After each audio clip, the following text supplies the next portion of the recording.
ఓం నమ శివాయ అనేది పంచాక్షరి మహామంత్రం.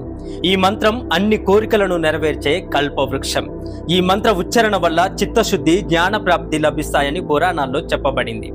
పూర్వం జరిగిన ఒక పురాణ కథ పరిశీలిస్తే, భగవంతుడి నామాన్ని అర్థం తెలియకపోయినా భక్తితో ఉచ్చరించిన తగిన ఫలితం లభిస్తుంది. శివభక్తుడైన సౌనంద గణేశముని ఒకసారి యమలోకానికి వెళ్ళాడు. యమధర్మరాజు ఆ మునీశ్వరుడిని సత్కరించి వచ్చిన కారణమేమిటి అని అడిగాడు. తాను యమలోకంలోని విశేషాలను చూడడానికి వచ్చినట్లు ఆ మునీశ్వరుడు చెప్పాడు. దీంతో తన లోకంలో నరక యాతనలు అనుభవిస్తున్న పాపాత్ములను యముడు ఆ మునీశ్వరుడికి చూపించాడు. వారి పరిస్థితికి జాలిపడ్డాడు ఆ మహర్షి.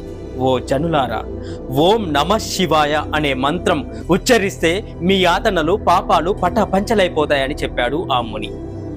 మునీశ్వరుడు చెప్పగానే వారంతా కూడా ఓం నమ శివాయ, ఓం నమ